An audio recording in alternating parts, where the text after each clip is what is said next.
이번 시간에는 소멸시효 기간 하겠습니다. 이번 시간은 끝나는 게 아니고 다음 주에도 계속 소멸시효 기간을 한 2시간 더 하고 그 다음 다른 주제로 넘어가겠습니다. 이 소멸시효 기간도 기산점만큼은 굉장히 중요한 내용입니다. 먼저 채권의 소멸시효 기간, 일반 채권 소멸시효 기간 10년이죠. 10년. 원칙이 이제 민사채권 소멸시효기간 10년이고 상행위 5년이죠. 그죠? 상행위에 따른 상행위로 인한이란 말 많이 씁니다. 채권 소멸시효기간 5년입니다. 관습부상 범죄 청구권 이건 과거에 장남이 모두 이제 상속을 하고 그 동생들에게 재산을 나눠주는 걸 분재인데 이게 이제 분가한 날부터 권리자가 분가한 날부터 10년이 경과하면 소멸시효 완성된다는 겁니다.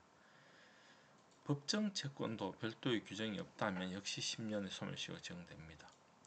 명의신탁자의 부당이득 반환 청구권 요거 전문에 했죠. 그죠? 부동실명 시행 전에 명의수탁자가 소유권 취득했다 그러면 실명법 시행 후에 실명할 조치를 안 했다 그러면 이제 부당이득 반환 청구를 할 수 있는데 그것이 특별한 경우에는 부동산 소유권 이전 등기 청구권도 될 수 있다는 거죠. 그죠? 그런 경우를 할지라도 이것은 10년의 시효로 소멸한다. 그럼 여기 이제 공법상의 손실보상 청구권도 마찬가지입니다. 그것이 공법상의 청구권이라 할지라도 결국은 채권이기 때문에 10년. 이건 이제 공유수면 매립보상 간접 사업으로 이제 의권 손실보상 청구권이 생기는 경우, 이 경우도 10년이다. 그다음 이제 무권 대리인이 135조에 따라서 상대방에 대해 부담하는 계약 이행 또는 손해배상 책임. 이거는 대리 행위가 유효하였더라면 발생하였을 그 청구권에 따라 그 청구권 소멸시효를 적용합니다. 다음에 또 하겠습니다. 자, 개별 규정이 있는 경우 국가나 지방자치단체와 관련된 채권 국세징수권이나 금전급부를 내용을 한 권리로서 국가나 지방자치단체 지방자치단체 포함합니다. 국가 그러면 권리나 국가에 대한 권리 이건 먼저 5년입니다. 5년 조세채권의 경우에 그죠? 조세채권의 경우에 5억 원 이상의 경우에는 국세징수권의 조세채권은 10년 소멸시효 10년이라고 했죠. 이때 금전급부의 발생 원인은 묻지 않습니다. 국가 공권력으로 발생하던 일단 채권, 사적 어떤 사법행위로 발생하던 것은 모두 5년이라는 것입니다. 국가배상법상 손해배상 청구권 어떻게 됩니까? 우리가 일반 손해배상 청구권 3년 3년 10년이죠. 이게 손해 가해자를 안 나올 때 3년, 불백일로부터 5년이 되겠습니다. 이게 참 중요하죠, 그죠? 지방자치단체에 대한 손실보상 청구권, 손해배상 청구권이 역시 5년, 일반적으로 5년이라고 생각하면 되겠습니다. 5년보다 짧은 어떤 게 있으면 그로 가지만은 원칙으로 5년이 되겠습니다. 승인선민법 소멸시효 기간이 적용되는 경우, 자, 국가나 지방자치단체 공법이나 채권이나 특히 부당이득 반환 청구권은 그 권리 발생근과 민법의 법률에 따라 민사채무에 따른 소멸시효가 적용되는 경우가 있죠. 그러니까 의료보험제 부당이득 반환 청구권은 10년이라는 겁니다. 그리고 근로복지공단의 부당이득 반환 청구권이 또 10년이다. 참 이런 거 참 여러분들은 좀 이게 이해하기 쉽지 않을 겁니다. 좀 있으면 또 부당이득 반환 청구권이 그 본래의 예를 들어 상사 부당이득 반환 청구권은 또 상사 시효 5년이라 하는 경우도 있어서 부당이득 반환 청구권이라고 해서 항상 그 법률하고 원래의 그 어떤 그 성질을 완전히 달리해서 시효가 적용되는 경우는 꼭 아닙니다. 그러나 어쨌든 간에 이 그 공법인의 채권이 원래의 그 채권이 아니라 부당이득 반환 청구권이다. 그럼 일단 5년이 아니라 10년으로 보고 있습니다. 그다음 민법에서 단기 소멸시효 규정이 있는 경우에는 그 민법에 따릅니다. 국회의원 세비는 금요채권이기 때문에 5년보다는 더 빠른 3년이 됩니다. 3년 그거는 여러분 이제 다음 시간에 보겠습니다. 그 다음에 항상 문제되는 건 상사채권이나 민사채권이 라는 문제입니다. 그죠? 그래서 상행위로 인한 채권은 다른 규정이 없으면 5년입니다. 그죠? 그러나 이제 민법이 이보다 단기 되는 경우가 이제 3년짜리도 있고 1년짜리도 있고 이런 경우는 그게 보다 더 짧은 기간을 따른다는 겁니다. 여기서 상행위 채권이라는 것은 쌍방적 상행위뿐만 아니라 일방적 상행위도 마찬가지고 기본적 상행위, 보조적 상행위, 준상행위 이것도 다 마찬가지입니다. 문제는 민사거래와 상거래가 혼합되어 있거나 상행위가 채권의 발생 원인이지만 민법상 청구 원인의 근거에 소송을 제기하는 경우, 이 경우에는 이제 상사시효로 될 것인가 민사시효로 될 것인가, 이게 이제 문제가 되는데 쉽지는 않습니다. 대법원은 일반적으로 상행위인 계약 해지에 따른 원상회복 청구권이나 상행위에 따른 채무 불이행에 따른 손해배상 청구권, 그죠? 이건 상사시효를 적용합니다. 이거냐면 계약 해지에 따른 원상회복 청구권은 그 계약의 효력이고요. 여기 상행위에 따른 채무 불이행으로 인한 손해배상 청구권도 그 상행위에 따른 것이기 때문에 그렇습니다. 근데 이제 그 113 주 보세요, 그죠?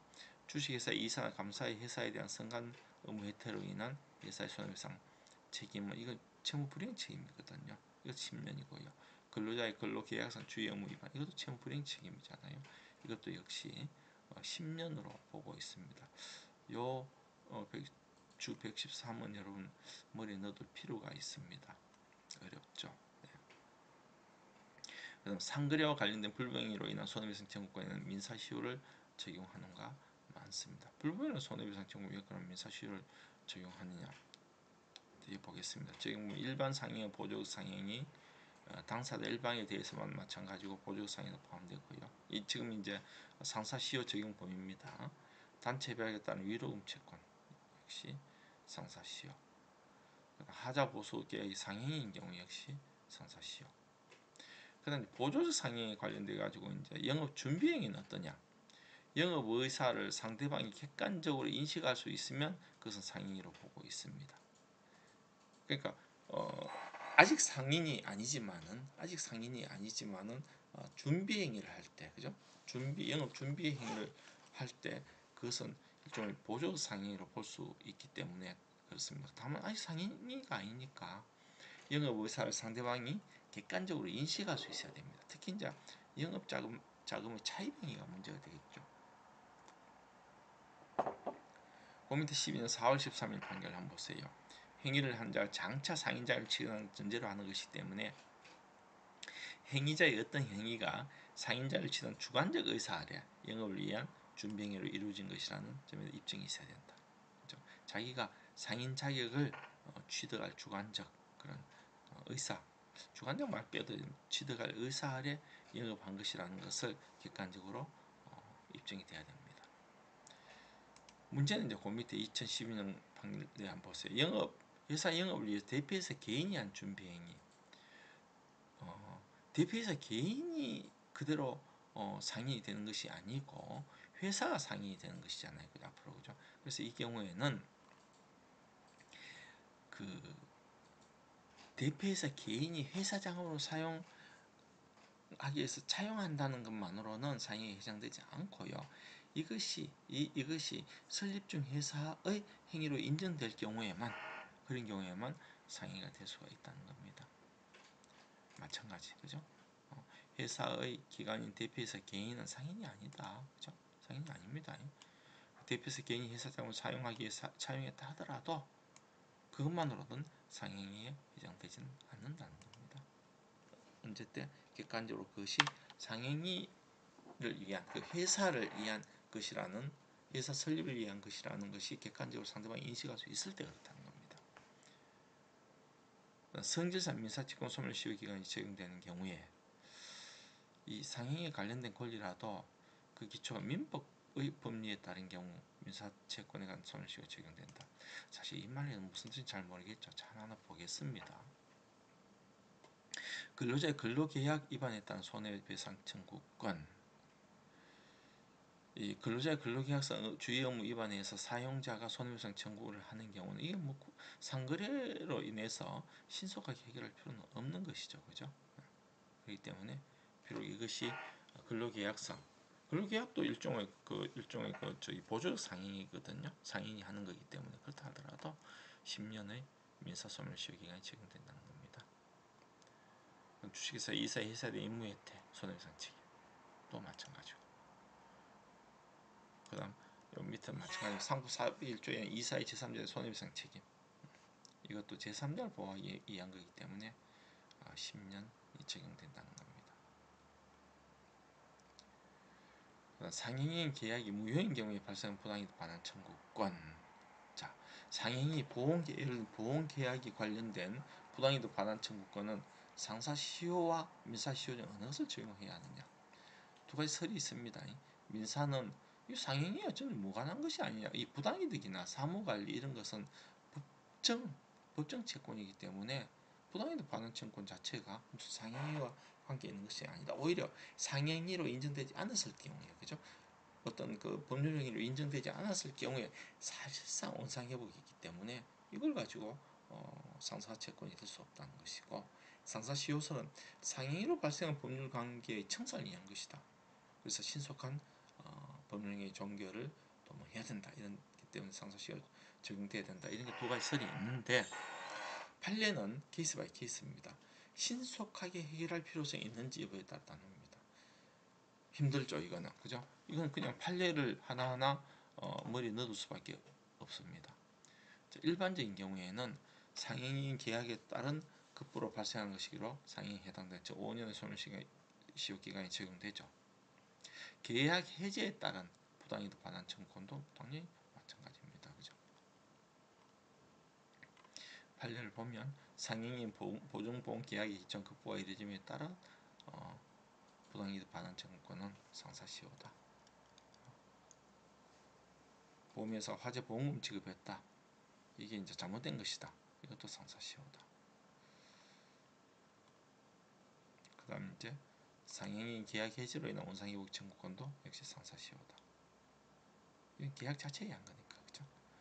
그 다음 이제 그 밑에 뭐 상행이 해당 예국한 거래약정 기초에서 발생했다 그러면 그 손해배상 역시 상사시효다. 이렇게 하고 있습니다. 참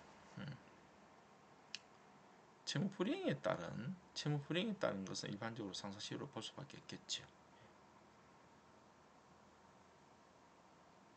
예외적인 경우에 민법 법률에 따른 것이기 때문에 거래 신속성이 요구되지 않는 경우에는 민사소멸시효가 된다.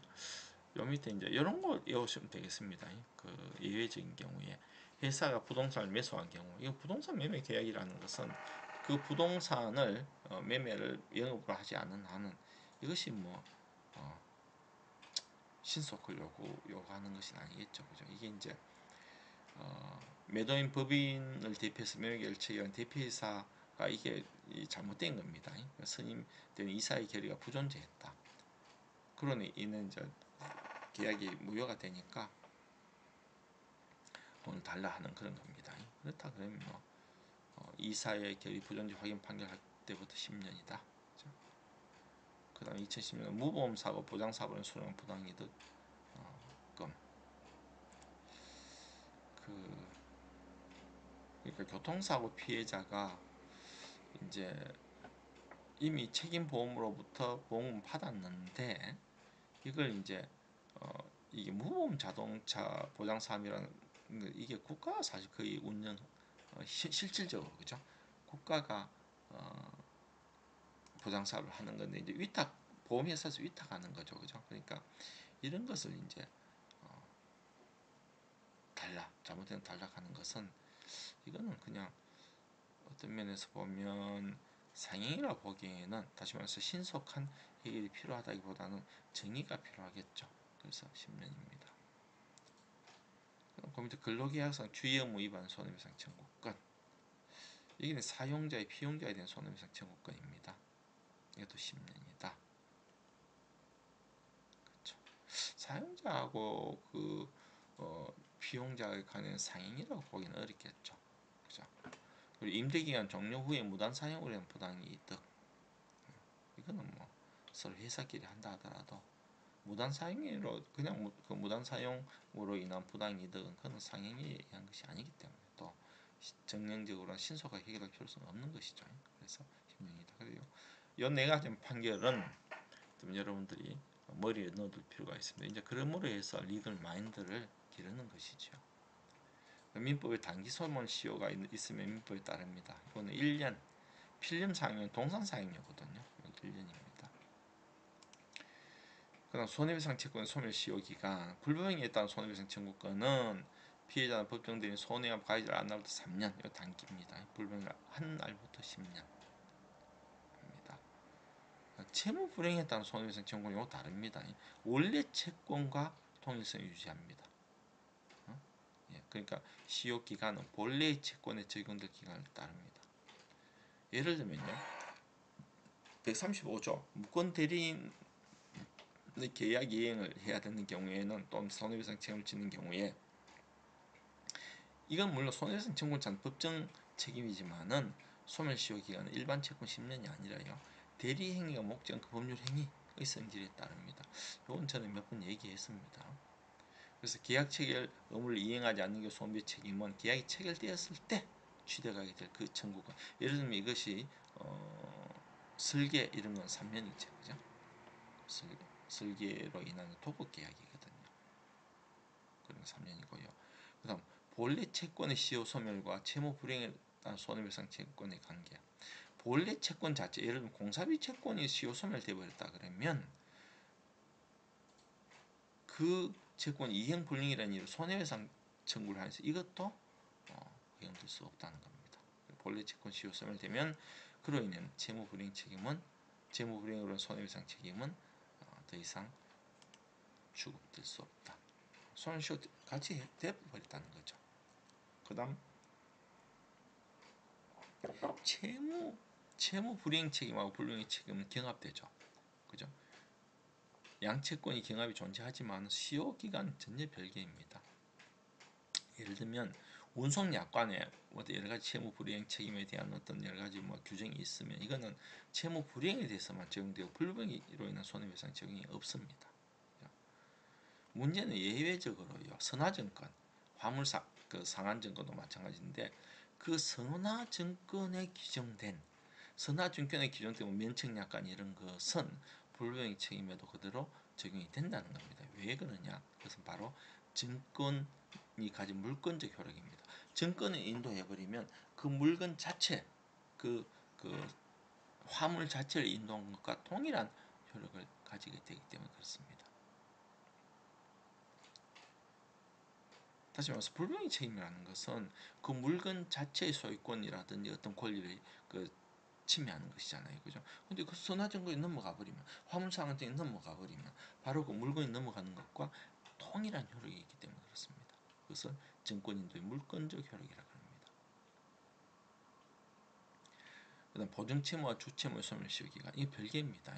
보증채무의 부정성으로 주채무의 시효 소멸을 보증인이 원용할 수 있고, 또 주채무의 시효 중단하면 보증채무에 대한 보증인의 효력이 있는 것은 그건 별개입니다. 채무 기간, 그러니까 소멸시효 기간은 별개로 되는 겁니다. 즉 주채무와 관계없이 보증채무의 성질에 따라서 이게 10년이냐 3년이냐 하는 것입니다. 예를 들면 주채무에 대한 확정 판결이 있다, 그렇다고 해가지고 보증채무가 무조건 10년 가시되는 것은 아닙니다. 보증채무에 대해서는 163조 단기 소멸 기효가 있거든. 뭐 임금 같은 3년 이런 데 이거 규정 없고요. 그 보증채무 성질에 따라서 민사는 10년, 상사채권 5년 되는 겁니다. 왜 보증채무 자체가 무슨 그 주채무인 예를 들면 도급 채무 이런 건 아니잖아요, 그죠? 사채 상한 청구권, 요거는 이제 이 사채 자체에, 그죠? 사채 자체의 상한 청구권은 10년이고요. 그 이자, 사채 이자는 5년이기 때문에 사채 자체에 대한 지연 손해금은 10년입니다. 지연 손해금은 채무 불이행 책임이거든요. 사채 이자에 대한 불이행, 그 이자도 안 하면 그 확정된 이후에는 지연 손해금을 받아요. 이거는 5년이라는 겁니다.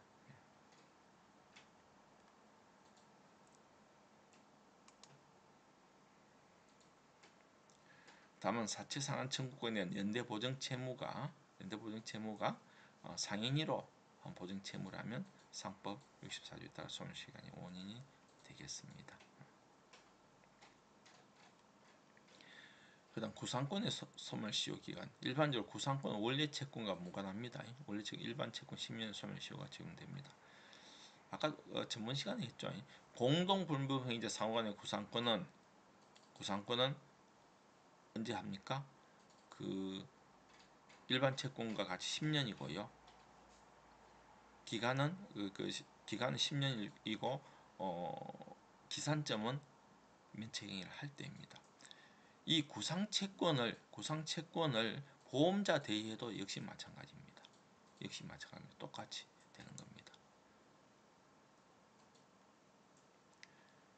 그 다음 물상보증인이 채무자에 구상하는 경우, 자, 물상보증인은 돈을 물어주는 행위가 원래 자기 채무가 아닙니다. 그러니까 보증채무와 물상보증은 내가 그냥 그 물건을 그냥 담보로 제공하는 겁니다. 물건을 담보로 제공하는 것은 담보 제공하는 것이지 그 돈을 물어주는 것, 채무를 물어주는 건 원래의 위임 사무가 아니죠. 그래서 이거는 일종의 사무관리입니다. 그래서 위탁 계약, 물상 보증을 해주는 그런 계약하고는 전혀 별개의 것입니다. 그죠? 일반 10년의 위임보상 10년의 채권에 관계 적용돼 일반적으로 그죠? 그것이 물론 뭐 상행위로 한 것이라 그러면 그 5년이 될 수 있겠습니다. 그다음 중복보험의 경우 상인인 보험회사 사이의 구상권, 이건 상인 서로 간의 구상권이라 그러면 상사채권의 소멸시효 기간이 적용된다. 그러니까 이거는 서로 간 상인 사이의 어떤 그 구상권입니다. 상인 사이의 구상권이기 때문에 이거는 상사채권 소멸시효 기간이 적용된다는 겁니다.